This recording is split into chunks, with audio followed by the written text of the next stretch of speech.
Alam nyo ba na si Senador Erwin Tulfo nagbanta na pag may nagpapatuloy ng paghiring sa Blue Ribbon Committee dyan sa Senado ay ipapahuli niya. Dahil takot na takot siya at nabulgar yung mga katarantaduhan niya. Dawit siya sa mali-malitang pera ng flood control, diba? At doon sa hearing nung nakarang araw, hinatiran pa siya ng mga babae nung 18 Marines. Kaya ngayon, ayan siya. Hindi na po ako papayag na hiringan kayo dyan at ipapa-aristo ko kayo. Wow, nagbanta talaga siya. Bakit?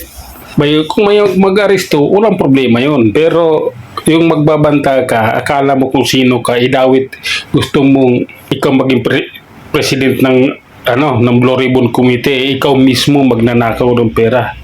Ikaw mismo may mali-malit ang pera. Tapos gusto mo ikaw ang kalukuhan yun ko at saka kulurom ka. Si Gatchalian ay isang kulurom na Senate President. Hindi legitimate. Si Senador Alan Cayetano legitimate na Senate President. Kayo, isa kayong mga bayaran, isa kayong grupo ninyo, puro may mga mali-malitang pera, may mga kaso kayo, kaya takot na takot kayo. Ngayon magsisigaw-sigaw, magsasabi ka ng ganyan. Kung noong araw, naniniwala pa kami sa ganyang pinagsasabi mo. Noong ang galing-galing mo magmura sa radyo, galing-galing mo manigaw dahil isa kang matulungin sa mga mahihirap. Yung pala nung nakarating na sa Senado, matulungin sa mga mayayaman. O, di ba? Alam na namin yung karakas ninyo mga Tulfo brothers.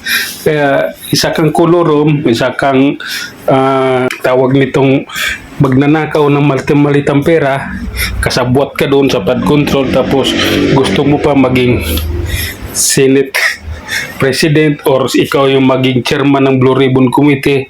Anong mapapala namin? Ha? Anong matutuklasan namin? Anong malalaman namin na ikaw mismo mag-chairman ng Blue Ribbon Committee, ikaw mismo kawatan. Ikaw mismo hinatiran ng malitang pera. Wala kaming matutuklasan sa iyo.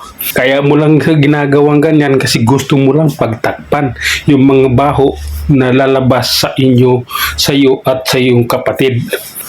Pati yung mga pamangkin mo, pati yung asawa ng kapatid mo, magkano ang pera na tanggap ng congressman sila mula noong 2022. Di ba? Ang laki ng pera na tanggap ninyo. Kaya ngayon, nananakot ka para sa ganyang bagay. Ikaw, broadcaster ka lang. Yung pinagsasabihan mo isang abogado. Ang layo mo, boy. Malitang pera na kuha mo.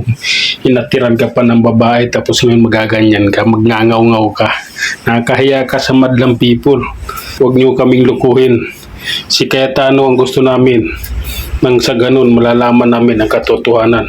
Dahil pag ikaw naging chairman ng Blue Ribbon Committee, tulad ka rin ni Ping Lacson, pagtatakpan ang katotohanan. Yun lang, hanggang sa muli. Maraming salamat.